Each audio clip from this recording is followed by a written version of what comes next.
नवीन चेहऱ्यांना जास्त संधी देण्यात आलेली आहे। काय वाटतं, काही अनेक लोक नाराज देखील आहेत। साहजिक असते, ज्याची इच्छा असते, प्रबळ इच्छा असते, नाराजी थोडीशी असते, परंतु पुढच्या टप्प्यात कामाच्या माध्यमातून हे सगळे अजितदादा चांगल्या पद्धतीने पुढे नेतील हा विश्वास देखील या पद्धतीने। आपल्याबरोबर शेखर निकम सर आहेत। सर, शपथविधी राहिला होता, आज शपथविधी आहे, मुलगा देखील सोबत आहे, कुटुंब आहे, ही काय भावना असते? कारण की प्रत्येक वेळी नवीन ज्यावेळी आपण आमदारकी शपथ घेतो त्यावेळी नवीन जबाबदारी वाटते। निश्चितपणे, कारण शेवटी आपण ज्यावेळी एखादी जबाबदारी घेत असतो त्यावेळी आव्हानं असतात, वेगवेगळे प्रश्न असतात, दरवेळेचे प्रश्न वेगवेगळे असतात। हे प्रश्न सोडवणं, लोकांसमोर जाणं, लोकांच्यामध्ये राहणं ही कर्तव्य भावना असते। माझी शपथ काही कारणास्तव राहिली होती, आज निश्चितपणे पूर्ण होईल, कारण माझ्या मुलाचं पोस्ट ग्रॅज्युएशनचं कॉन्व्होकेशन होतं, त्यामुळे राहिली होती, बाकी काय। आज मुलगा देखील सोबत आलेलाच आहे।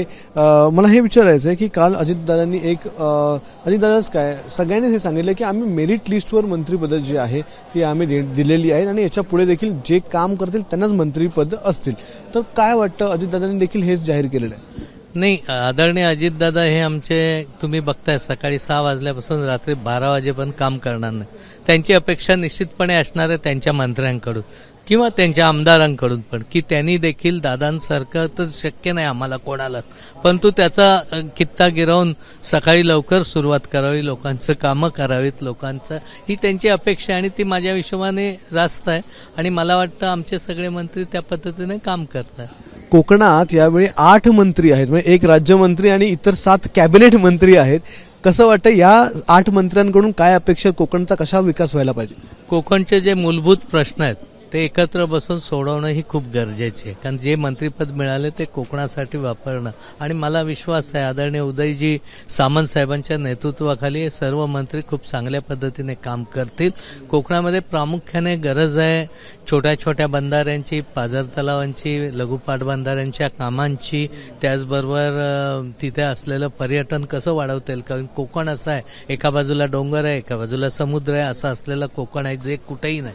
त्यामुळे पर्यटन क्षेत्र आणि विशेषतः ग्रामीण पर्यटनाला चालना दिली। आता माझाच मतदारसंघाचं सांगितलं तर संगमेश्वर तालुक्यामध्ये मार्लेश्वर आहे, टिकलेश्वर आहे, मैपतगड आहे, कसब्यासारखं ऐतिहासिक आहे, शृंगारपूरसारखं छत्रपती संभाजी राजांचं वास्तव असलेलं आहे। अशा ह्या अनेक गोष्टी आहेत, चिपळूणचं गोळकोट आहे, आमचं गांधारेश्वर आहे, विठ्ठलवाडी, बरीच अशी ठिकाणं आहेत की परशुरामाच्या देवळापासून सुरुवात होते।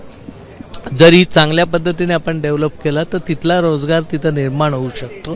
त्याचा प्रोपगंडा, जाहिरात आणि तिथलं असलेलं इन्फ्रास्ट्रक्चर याच्यावर जर 1 वर्ष कॉन्सन्ट्रेट करून काम केलं तर मला वाटतं खूप कायापालट होऊ शकतो कोकणाचा, मला विश्वास आहे आणि त्या पद्धतीचं काम येत्या काही दिवसात आपल्याला बघायला मिळेल, हा देखील विश्वास। शेवटचा प्रश्न, भुजबळ यांना डावलण्यात आलेला आहे किंवा दिलीप वळसे पाटील नाही आहेत, नवीन चेहऱ्यांना जास्त संधी देण्यात आलेली आहे।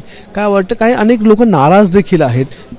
साहजिक असते, ज्याची इच्छा असते, प्रबळ इच्छा असते, नाराजी थोडीशी असते, परंतु पुढच्या टप्प्यात कामाच्या माध्यमातून हे सगळे अजितदादा चांगल्या पद्धतीने पुढे नेतील हा विश्वास देखील या पद्धतीने।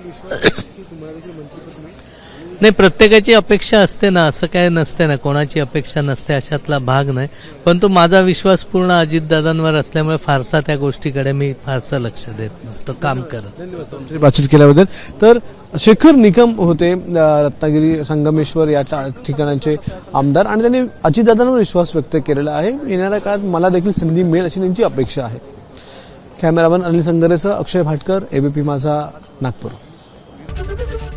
एबीपी माझा, उघडा डोळे बघा नीट।